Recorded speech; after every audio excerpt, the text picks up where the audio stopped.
Say hello to our speakers today. Bill and Cathy Marsoun are here, and they're going to talk to us about the Quad City Music Guild. They've been involved with this group for 35 years as a director, producer, set director, being on the board. So we'll just welcome them. They'll tell us new shows and things about the new costume shop, and we'll give them a hand. Welcome.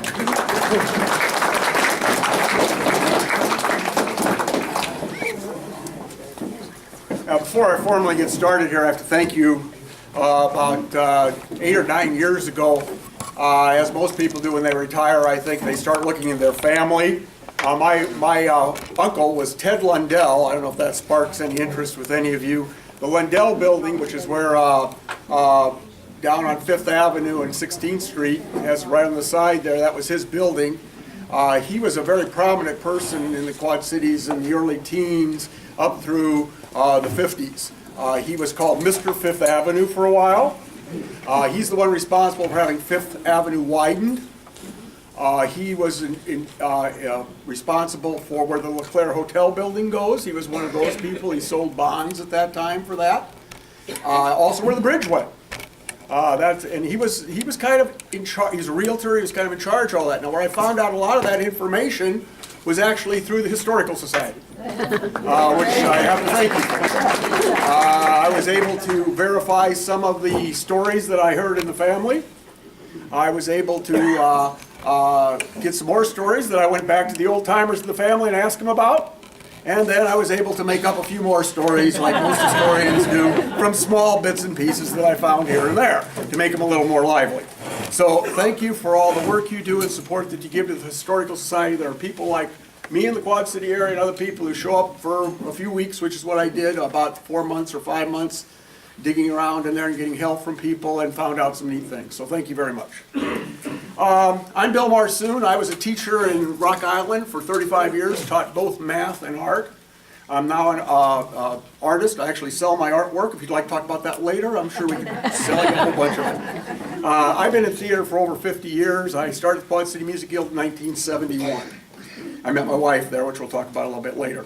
I guess the best way to start is to relate a story. Out-of-town businessman, when I was doing Titanic, the show Titanic, the musical Titanic, called up to buy a ticket. And he, from out of town, he was just a salesman, and what he liked to do was go to towns, and when he got there, he'd just go see an amateur production. So he called up and he said, I'd like to get a ticket. And he said to the person selling him the ticket, he says, well, how bad could it be for $15? So this has kind of become our joke over the years. Whenever we have a show, somebody will pop up and say, well, how bad could it be for $15? Huh? So we try to keep our prices low, and that story has stuck on for a long time. When in Chicago, it costs, if any of you have ever purchased a show to or a ticket to a Broadway show in Chicago, or on Broadway, if you can afford that, they're well over $100. And shows that come through here that call themselves professional are usually over $40. We still try to sell our tickets as cheaply as we possibly can and keep them now under $20. You know, the Quad City Music Guild is 60 years old. We try to bring Broadway productions here to the Quad Cities. We've done over 200 in all that time. Over 100,000 people have seen our shows. They've borrowed our scenery. They've rented our costumes. School groups from all over the area, which we'll talk about later, come to us to give, that we can give them things to help them put on productions. This year, we're doing, and on your tables there are some very interesting things that I'm sure you'll love to look at and fill out. We sell tickets, of course, and this year we're doing Willy Wonka right now. We will be doing it in a few weeks. We're directing it right now. I'm directing it right now. And it's been a lot of fun. I have Oompa Loompas running all over the stage, and we're having a lot of fun with Willy Wonka. Then we're doing Les Mis. For a long time, we could not get the rights to Les Mis, which we'll talk about again a little later, but we're doing it this summer, and that is a bloodbath. Not only on stage, but the actors themselves trying out. We had over 200 people try out for Les Mis, and out of that, less than 40 were cast. So a lot of people didn't get cast, and we don't like that, but it's the way it goes. We can't cast 200 people. We'd love to at times. Legally Blonde is a new show for us. We try to always do as many new shows as we possibly can. You may say Les Mis is not a new show. Well, it is to us, and it is to the Illinois Quad Cities.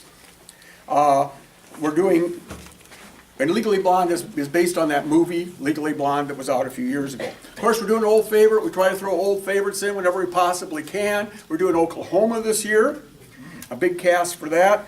And then at Christmas time, we're doing a 1940s radio Christmas hour, which is has to do a lot with radio, the way it was in 1940 and Christmas, I guess.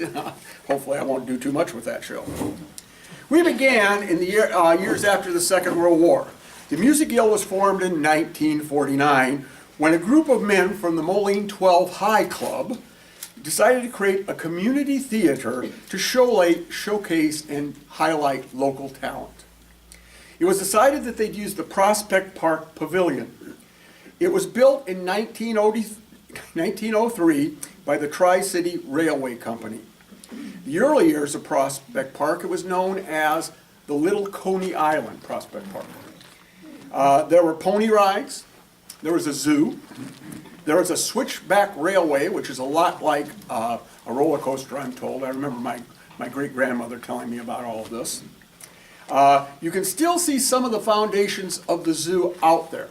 In fact, for those of you who had been at the Music Guild years ago, when you remember the tent being on the back, when we put the new lobby on, we had to tear up a large amount of dirt back there. They found this massive block of cement. It had to be 8 foot high, 10 foot wide, maybe 45 foot long, 40 foot wide, all cement. Cost us a fortune to have it removed. Somebody thought it might be where the railway trolley ended. It might have been the end of the track. We don't know. We have no idea. And I see somebody saying no over here. And we had no idea. But it's just a big block of cement that was there for a long time. I knew that had happened if I said some of these things that were right. All the historians out there. Music Guild helped preserve the building. We have gone from dirt floors and benches to old folding chairs, which we were just talking about a few minutes ago, to a style of theater seat that we actually got from Florida, to the new seats, which we just put in. One of the wonderful things about Music Guild in all these years is that you guys have supported it, the community. Thousands and thousands of dollars over the years had not only ticket sales, but have been given to us by members of the community so that we can survive. It's really neat. Playcrafters has that same background too. But the money that we get from the local people, and we're just talking about people who give us money. We love your shows. Here's a whole bunch of money. And that's happened many, many times. Back in the 70s when all those folding chairs were around, I sold all those folding chairs, all 1,258 of them. My fingers were all bloody to show you because I had to take all these little bolts off. I don't want to talk about it. Now we got rid of the outside tent. Those of you who remember the tent in the outside, people used to like to sit there. We've added a lobby. We've added air conditioning. And we've added a new workroom this year, which is just wonderful, and a costume shop. Our first show was in June 22nd of 1949. It was called Sweethearts. Fred Swanson and Earl Beeling and the gang liked it so much that they decided to do it again the next year.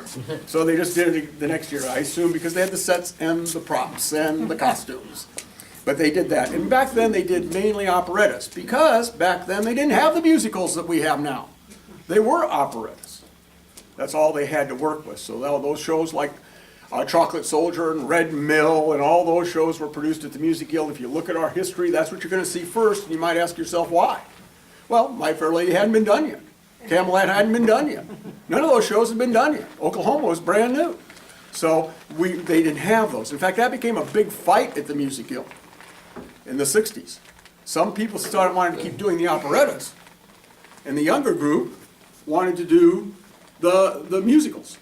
And that became a big fight at the Music Guild. I wasn't in on that. I got in on the aftermath of the purge. My mom played in the first pit. She played violin. And I was there as a 2-year-old running around. So whenever they have at the Music Guild, at the banquets, they have people stand up. Okay, who was here in the 1950s? I'd love to stand up because I was there, but I didn't stand up in the 1950s since I started in 71. People would probably throw donuts at me if I did. Being around actors most of my life, I became aware of the fact that actors are like politicians. They spend their lives trying to be someone they are not, to cajole the public into adoring them. You see, acting is the art of convincing a large group of people in a dark building who have spent a great deal of money to see them that they are the person they are portraying. It is the art of make-believe, of pretend, and of lying. You know, George Burns, you're all too young to remember George Burns. No. George Burns once said, "The secret of acting is sincerity. And if you can fake that, you've got it made." I've given many presentations about the Quad City Music Guild over the years, and most of the time people want to know how we put on a show. So today we're going to talk about how to put on a show. Choosing a play is a very important part of putting on a show, of course. What show are you going to do? We choose a season about a year and a half ahead of time. We get together in a large group. Anyone can attend. You can come if you want to. Call the Music Guild. They're going to be doing it in a month or so. Come on over, see how we do it. And after a few meetings, we arrive at a schedule of 5 shows. What most people don't understand is we just can't do any show. The theater houses control the rights to these shows.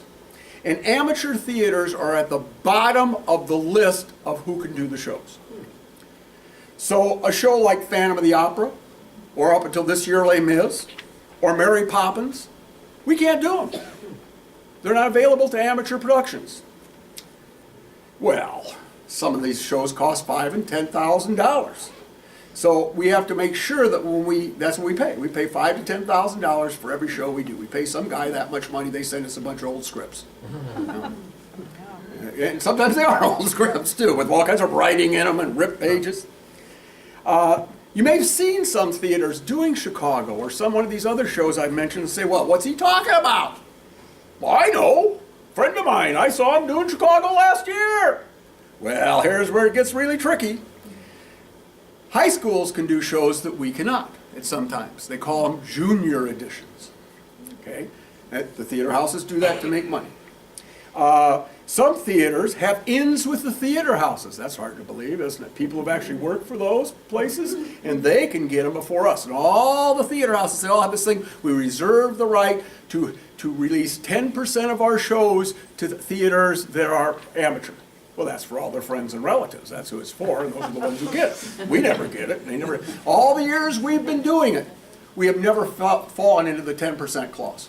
Never. They don't like us.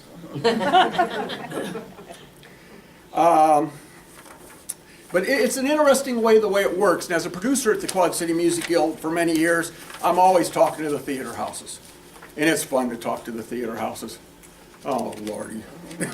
You think government's crazy. Talk to the theater houses sometime and find out what they're up to. They don't know what they're talking. There's a couple that know what they're doing, but most of them don't. Okay, we put the producers, though, that show the producers in the season in one day. It became available at midnight at one night, and I heard about it the next morning. I called up the president of the organization, and I said, hey, the producers just became available. Would we like to do that? He says, hey, why don't you see if you can get a contract, find out some information.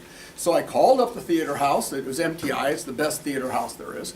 And I said, hey, I'd like to get a contract for producers. And they says, well, when would you want to do it? I made up some dates because we can always change that. So I told them some dates in June. And one of the nice things about the internet, they actually sent me immediately a script. So I have, not a script, a contract. So now within an hour I had a contract. We met that afternoon at the Music Guild, about 6 or 7 of us, and we decided to do the show. So within one day, we were doing the producers. And we've had the chance to do that a couple of times now. Last year with Les Mis, we had the same decision to make and decided not to do it last year because we were already too far into the planning for our season. All through the summer months, we take applications for staffs. And in October, we choose the directing staff. That's director, music director, assistant music director, choreographer, set designer, and costume designer. Props, lights, and sound. When the staffs are approved by the board, they get to work. People always ask me, are they paid? Well, we give them what's called a stipend. Most of this doesn't even pay for the gas that they use to come back and forth with. So they do get a little money, but it's not a lot, and many of them give it all back to the Music Guild. Over half of the people who work at the Music Guild and get stipends give it back to the Music Guild, and more. A lot of them donate money on top of it. Because we believe in the place. Planning. The producer gets materials from the theater houses. The director reads and studies the script. When I direct a show, because I'm not too smart, I probably read it 40 times before I even start doing anything with it. And my wife loves it because I spend all that time in my basement and she can be by herself. Except when I start throwing things across the basement wall because they don't work very well. We need to know how many are going to be in a cast. The Music Guild will use, it depends on the show, but we hardly ever go over 50 people because there's just too many on the stage. But we're usually up in those 40s. Willy Wonka this year, we're 30, 31, somewhere in there right now for Willy Wonka with a lot of young people. Okay. We have to figure out what lines we're going to cut. Occasionally we have to cut lines in the show, which you're not supposed to do that. It says right in the contract you can't, but they don't fit our show or they don't fit our audience. Lots of times we'll cut out all those remarks which people would get up and walk out on. You know, sometimes we can't. We put PG or something on our advertising, especially with the newer shows, but we try to clean them up as much as we can. Sometimes we have to change it because of scenery. You know, it'll say that all of a sudden a zoo appears on stage. Well, maybe on Broadway that happened, but it's not happening here, I'm telling you, so we just cut that and say, Tom appears on stage, you know, and talks about the zoo that he went to. And that happens more than you would think. Then we have to worry about how the costumes will look. The director takes care of all of that. It's many, many hours. We build and paint our own sets at the Music Guild. We design and sew our own costumes. Most of our projects require over 100 costumes. They're always changing costumes, these people. Sometimes, and they, Hello Dolly, doesn't she change costume like 7,000 times or something? No, she's not. Or is it Mame? It's Mame. It's Mame. Mame has 17. Yeah, and she's on stage all the time, so they have to come off, change instantaneously, and get back on again. And that's what these people do. And you can't believe it. I would love to have cameras on some of those costume changes. It's remarkable how fast the costume goes on and off. And of course, all the male crew members are standing around when the girls are being, and the girls stand around. No, that doesn't happen. That doesn't happen. Okay, so for right now, since we're talking about costumes, we're going to let Kath talk about costumes for a minute here. And I'll go get out of your way. Oh, no, just a minute. Hi, I'm Kathy, and I'm in charge of Music Guild's costume shop. I don't know that you're aware that Music Guild rents out our large selection of costumes to anybody who wants it. You can come get something if you want, but the biggest part of our business is we rent to the area high schools. Currently there are 16 schools in the Quad City area that have costumes from our collection. Moline High School just did How to Succeed. Almost everything came from Music Guild's costume shop. They rent from us. We charge them a very reasonable price, so reasonable that schools come from Burlington, Clinton, Iowa, Clinton, Illinois, which is over by Bloomington somewhere. We just, Friday morning, I worked with a group. They actually took a field trip, took a school bus up from it's Southeastern High School. It's somewhere on the other side of Macomb in Augusta, Illinois. And they came up, brought their cast, and we fitted them all. They're doing Oklahoma and went back with their costumes. So we charge such a reasonable price that people are willing to do that. So that's a big part of our, we started doing our own costumes in the late 70s. We used to rent them from theater houses in New York and Chicago, but that became very expensive. If we were to do that now for a large show, it would probably be in the $10,000 to $12,000 range to rent a show. And so we couldn't afford to do that, so we started building our own. Well, to offset the expense of storing that, we started renting to anybody who wants to rent. If you want to come in and get a hat or a whatever, you can do that.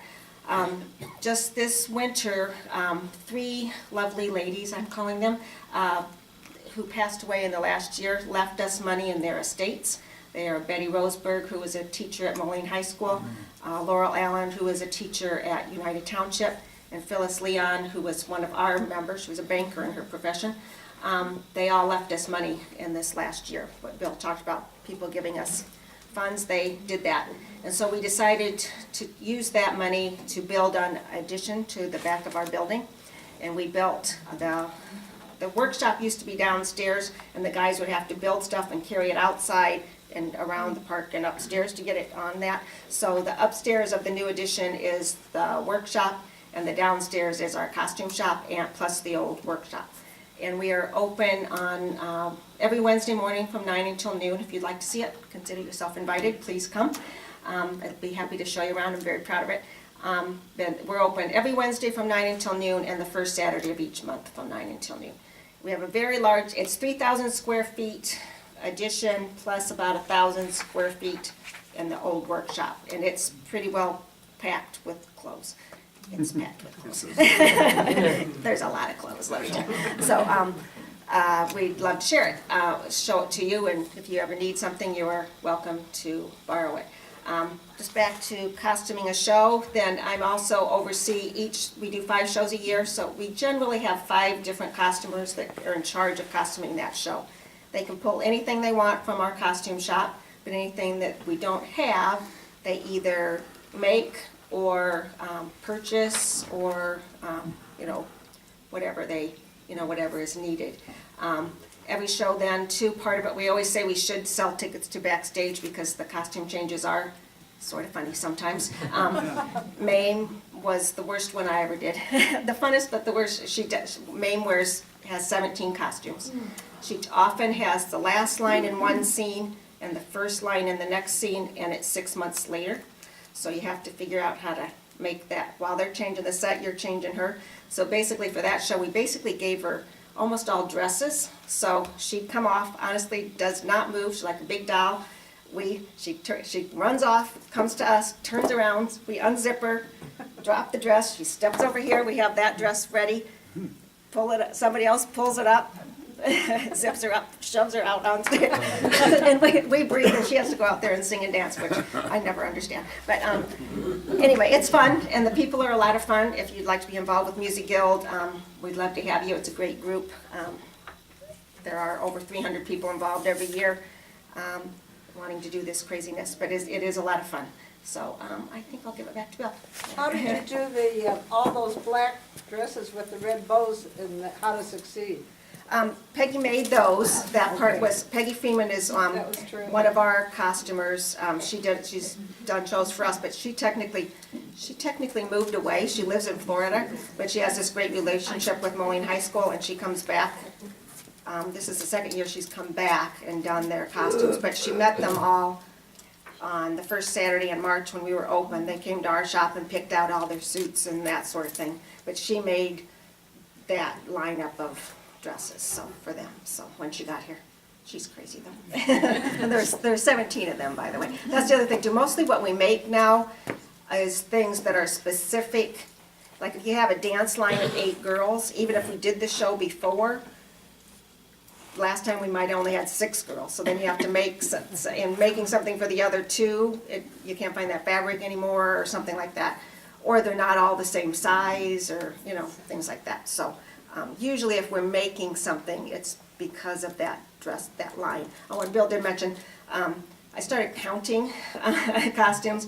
My Fair Lady had 175 costumes, the producers had 150, just so you know the number. And that's full costumes, that doesn't count that there was a shirt, like this Cockney had a shirt and a vest and a hat and a pair of pants in this scene. And then when he was a butler, he had a shirt and a vest and a hat and a tie and a jacket and a pair of pants for that scene. So I can't pretend to count the number of pieces. Yeah. In the storage, do you have them cataloged according to shows? Yes, we sort them. It's kind of a variety. We do have we have a Camelot section, which is the medieval kings, queens, that sort of thing. And we have we call it the King and I section, but that's basically anything Asian or Oriental goes in there. But then otherwise we have them kind of categorized by blouses, skirts, dresses, short dresses, long dresses, calico dresses. My calico dress rack actually broke the hangers that we bought those. It was one of our things. It hung there for 6 weeks, and then all of a sudden, those metal closet bars, we put those on the outer wall to hang the calico dresses on. And actually, somebody took some of them off, and it must have shifted the weight. And I was standing there, and all of a sudden, the whole thing just kind of went, because there's a lot of dresses on that rack. So anyway, yes, we sort them by a little bit by time periods, and a little bit by just like we have all the men's suits are together regardless of the time. All the blouses are together. regardless of the time frame. But we do pull out, like, we have dresses, short dresses, sorted, but we pulled out 20s and we pulled out 60s because they're very obvious. The 20s are all the flappery things and things like that. So it's a little bit of both. Okay, Thank you. thank you. We don't, okay, you screwed me up here. No. Okay, we do not pay actors. They do it for fun. The joy of theater, the love of a certain show, or to meet a girl, or a guy, or both. One cold weekend in the dead of winter, we cast productions. Actors come from all around, from Cedar Rapids and Sterling and Peoria and Clinton and Muscatine and even Silvis. They come to sing and dance in our productions. In most of our shows, we cast over 40 actors. We've already talked about that. I have a guy who comes in and tries out for most Music Guild shows, and he sings the Swedish national anthem in Swedish. So we think that's what he's singing. None of us speak Swedish, so we have no idea what he's singing, but he does. And I've cast him a couple times. I had a guy come in one time and sing 100 bottles of beer on the wall. We didn't let him get through all 100, no. Unless he would have brought the beer with him, then we might have helped him. But we got him through 4 or 5, and that was enough of that. I think we cast him, too. One woman came up to me during casting and said that she had a swimming pool, and it would be great for cast parties. So that was kind of that little, if you cast me, we can have the cast parties at my house. There was a father who came up and begged me to cast her daughter, because she was on drugs, and this would be a good experience for her. Now, we didn't cast her. I'd like to think that at the Quad City Music Guild, those people, like in any organization, churches of that, who come and scrub the toilets, or park the cars, or make the popcorn, or clean the seats, they get a chance to be the first ones who get to be cast in shows. And that it does happen occasionally because of that. They know us, we know them, we know who they are. But 1 year, 2 years, in fact, now, I didn't cast my brother-in-law, who's one of the major actors in the Quad Cities. So it's not always family and friends that get cast. And I'll tell you, for a couple of years, Christmas was a little cold around the house. I'll tell you that for sure. It's kind of calmed down now, but for a while it was a little different. I saw over 75 kids for Willy Wonka this year try out, from 8 years old up into high school. They came in like little troopers. They sang their little songs. They sang their hearts out, hoping to get cast. They all can't get cast. So it's too bad, but some of them we just can't use. Maybe in the future, we try to talk to them about their auditions and say, next time you try out, maybe you should do this. It would help you. Or talk to their parents if we can. We're always trying to help that way. The adults are often more afraid than the kids. The people you see, if you go to how many of you have ever been to the Quad City Music Guild? Thank you. That's great. Those people that you see up there a lot of times is those star people. Your age bracket probably remembers Bruce Piper, now Kevin Piper, and some of those people. They're very talented. But it's really difficult for them to try out, because they know that they have a chance now to be the Music Man or the King of Siam. And this might be their one and only shot to do that. And they are as frightened as the youngest kid who comes in and tries for a part. I've seen it.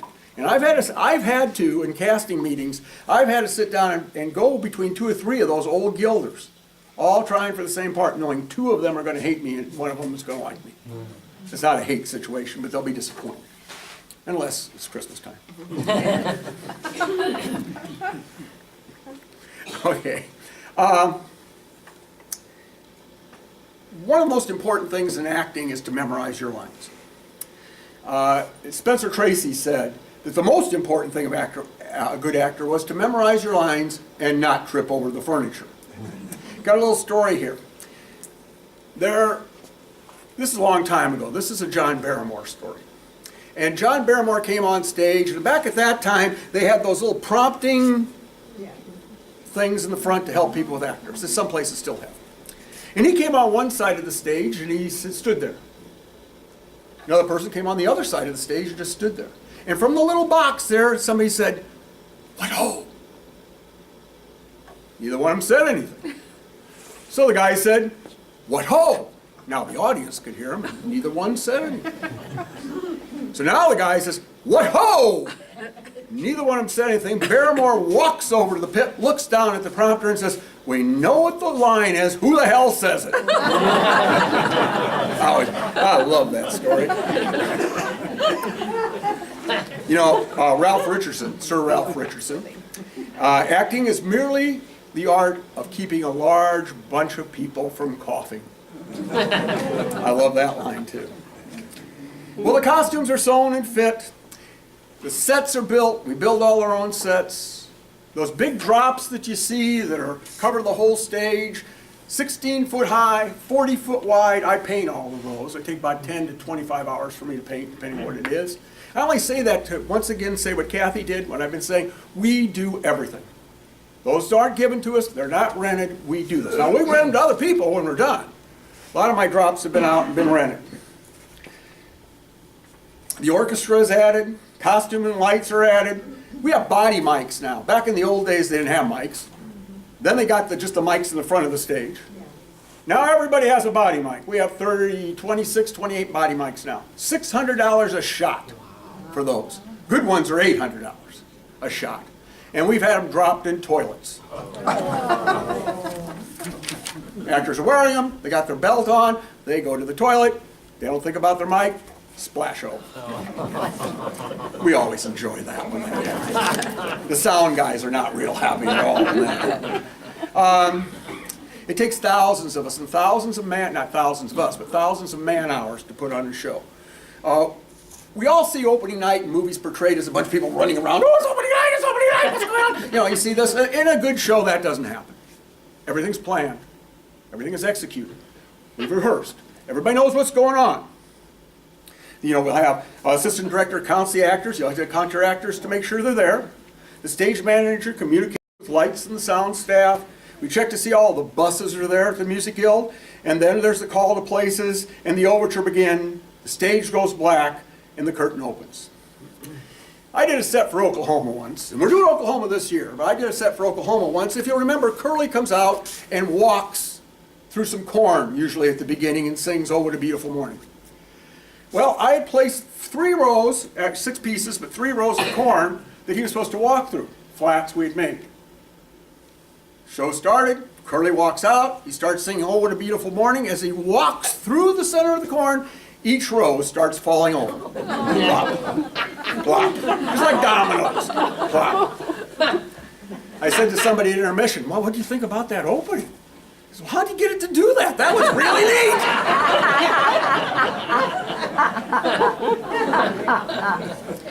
Actors will buy, or audiences will buy a lot of stuff. Not a bad show. That when we do a bad show, which isn't very often, you can tell in the audience that we're doing a bad show. But it doesn't happen very often. What I keep telling my actors all the time is whether there's 600 people in the audience, which is what the Guild holds approximately, or 1 person. We try to do the best possible job we can. And most of the time we succeed. You know, there are parties, there's friends made, and romances begin. I met my wife at the Music Guild. There's a bunch of us from Music Guild weddings. It's fun. When the curtain rings down on that last performance and we strike the set, the costumes are moved and the props are put back in their places. And within 2 hours, it's marvelous to see. The show's gone. It's not there anymore. The new show is being moved in. That whole show disappears. The set and everything. 2 hours. It's gone.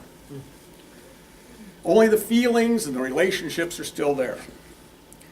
You know, it's an interesting thing that some of those relationships go on forever. That people meet in one show, and they're still friends 40 years later because of that one show. Or they remember each other when they come back and say, "You were in." You know, that's really neat. You know, there's one tragic irony in theater that only one man can count on steady work, and that's the night watchman. That's another Ralph Richardson line.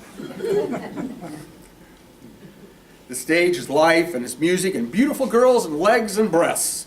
It's not talk of intellectualism or dried up academics.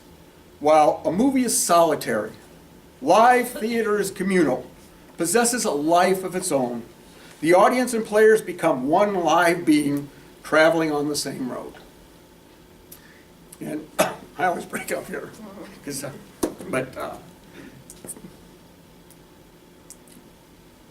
it's a road I've taken for many years and loved every minute of it.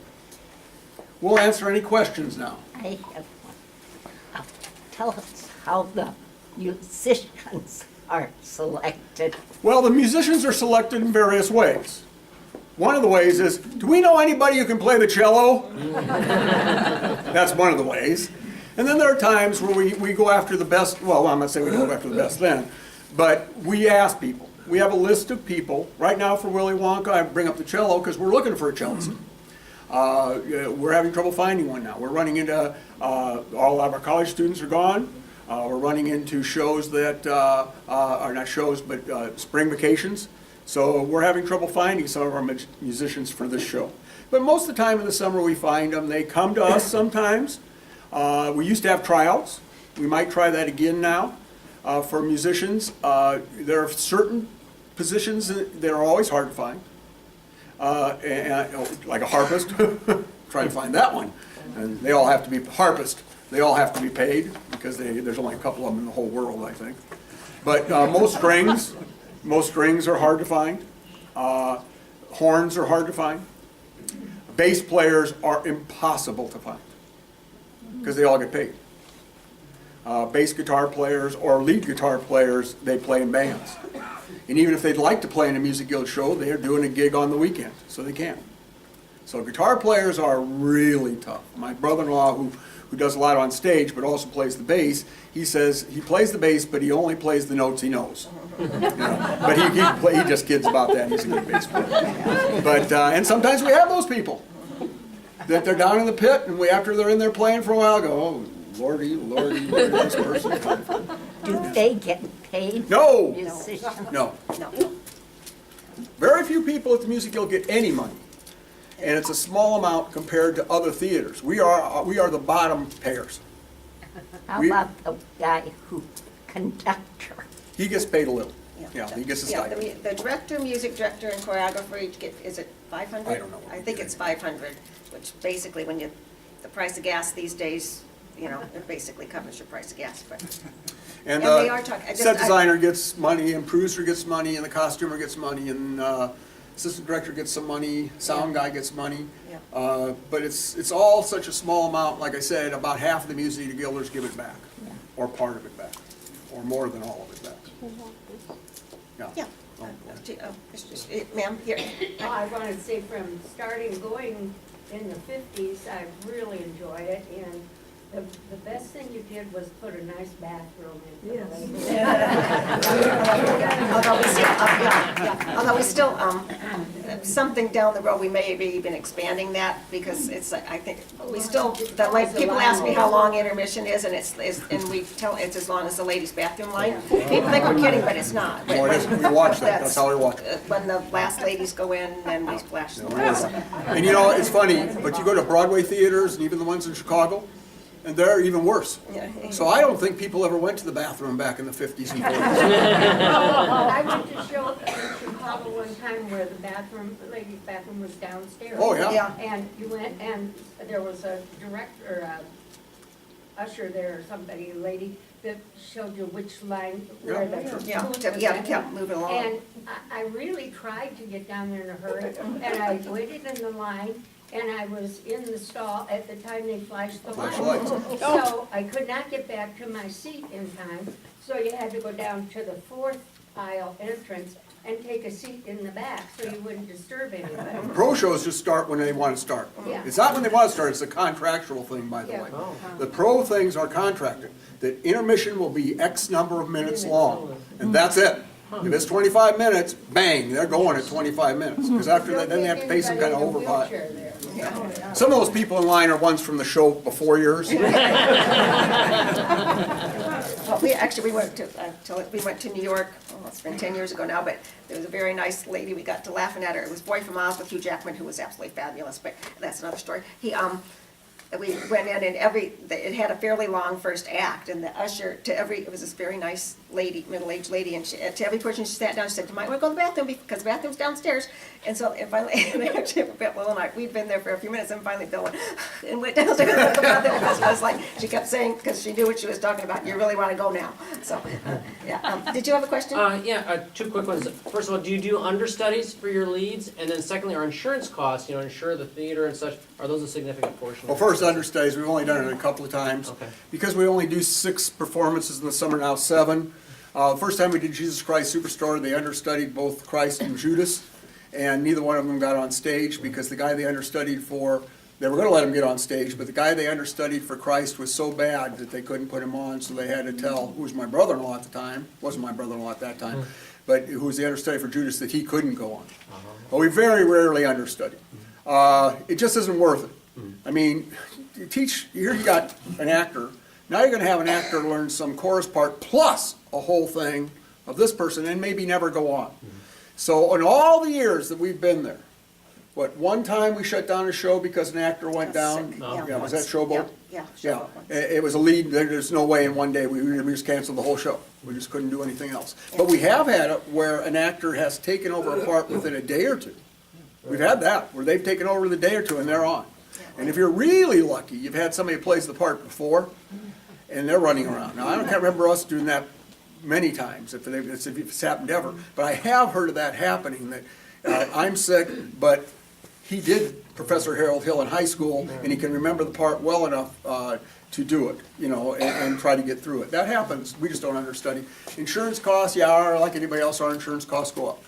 But we're insured as a theater, and we look for the best ones we can. I don't think it's any different, but we have, just like anybody else. Yeah. I always say a successful show is the show that nobody's fallen off the stage. I'm a member of the board now, so I can tell you, our largest expenses, we have about a $260,000 budget. So it's a pretty large budget to do all 5 shows, but that includes everything. And our largest expenses are royalties, advertising, and, what was I just gonna say? Heat. And gas, heat. Just so this miserable winter we've had, so in 2 months we spent $4,500 on gas and electric. So, And so that we're hoping it budget, warms up. out of that budget, when you talk about sets, for 5 shows, we do all 5 sets with less than $6,000. And for costumes, is $6,000 It's too, plus $6,000 the too. use of the shop. so we do, that $250,000 basically goes into running the music hill. It doesn't go into necessarily into the shows. Just so you know, you talked about royalties, that's what we pay to actually just have the rights to do the show. And all that buys us is the rights to do it and this physical scripts. And that's, we budget between $30,000 and $35,000 a year for that. Yeah, they're getting higher all the time too. They're raising up into the $8,000, $9,000 shows for ours. Yeah. Basically, you pay for that and you get a box of scripts. And some of them don't even give you that. You have to run them off You have yourself. to run them off yourself. Yeah. One of the problems we have in theater right now, and back to the point of, you might have seen a show done by somebody and we didn't, before we did it. Some people just do the shows without the theater houses. They just get a hold of a script and do it. And if they're a small enough organization, the theater houses aren't going to sue them. I've talked to the theater houses about it, and I'll say, hey, so-and-so down the block here is doing this show, and I know it isn't available. Or it's being done in a totally different manner than it should be. Oh, well, how big are they? Well, they probably have, 60 people in a house. Well, we're not suing them. We might send them a letter, but it isn't worth it if they don't have any money anyhow. And So- but it is illegal. It is illegal. It's illegal. If they wanted to, they could go out. We're very careful about that. The Music Guild is extremely careful about the legality of what we do. Even when we change lines and that, people wonder if we can do that. We're not supposed to at all. That usually won't get us any trouble. But just take filming the show. If somebody wants to come in and film our show, we have to say no. That's totally illegal. Now, there is a loophole that if an actor wants to or a director wants to film the show for educational purposes, they can do that. So we do have people come in and they'll film for their son or daughter or somebody like that. As long as we're not recreating those and selling them to people, we're probably okay.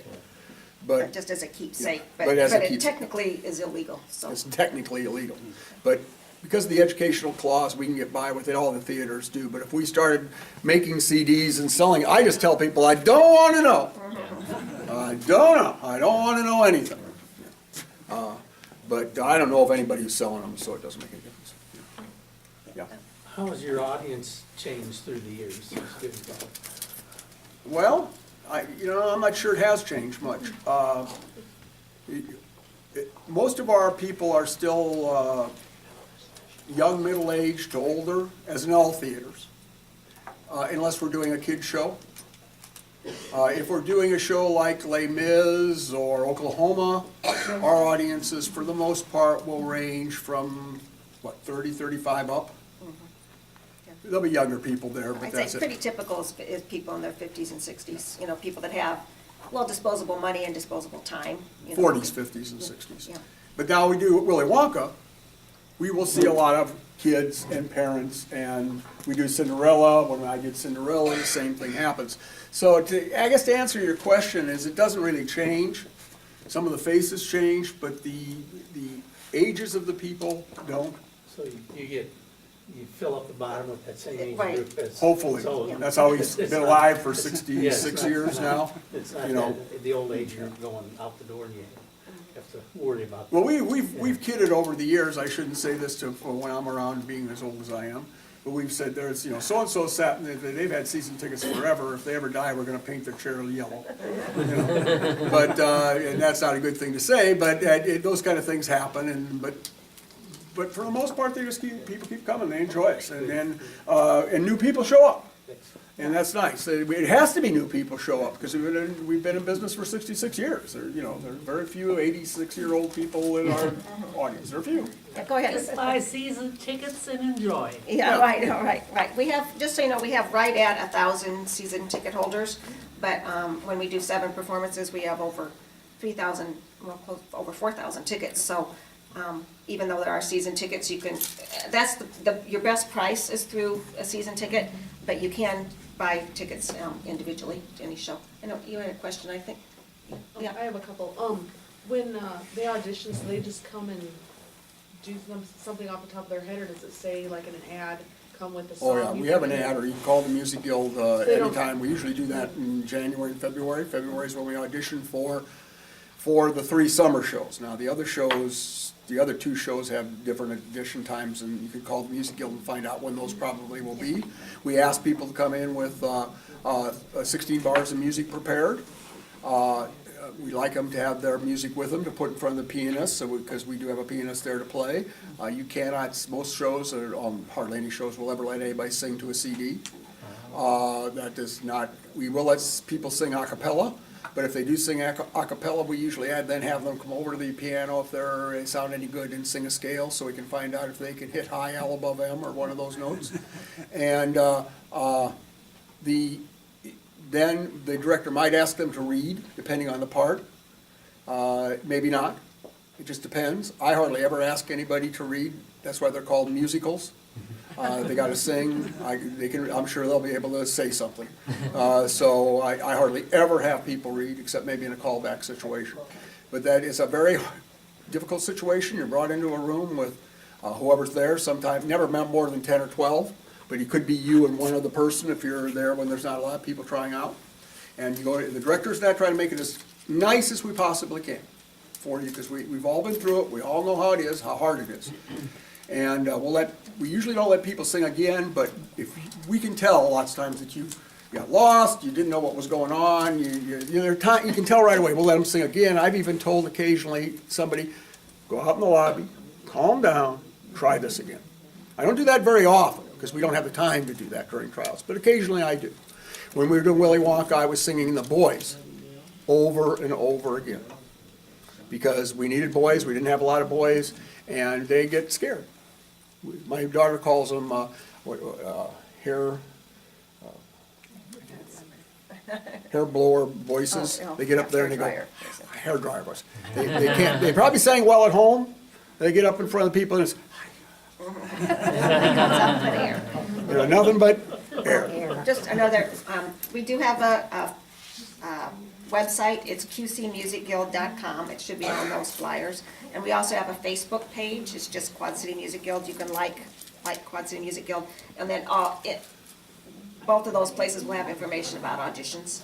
And so, and you can call and ask questions too, but those places both have. And then it's usually in the newspaper, right, like the week before our auditions. And there won't be any auditions now until, what, September for the? Yeah, late September, early September October. for the Christmas show. That'll be the next one up. Do you let out concession fares? I'm asking because I always like to get a cup of coffee, and you can't get coffee. Well, Yeah. it depends. For concessions, the coffee is a question. It usually isn't worth us to fire up in the summertime, the coffee. Again, we're volunteers, and it just takes more room in the concession stand than it's worth.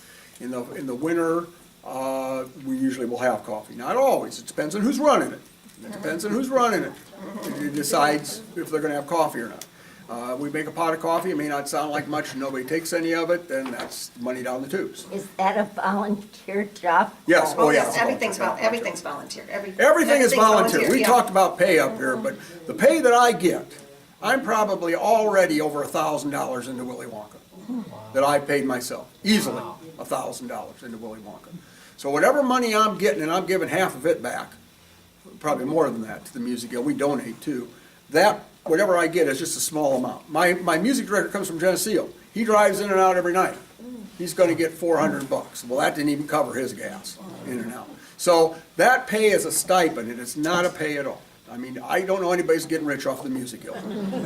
Or gonna give up their day job to work at the Music Guild. It's not happening, We just do it for all the money we know that people put out.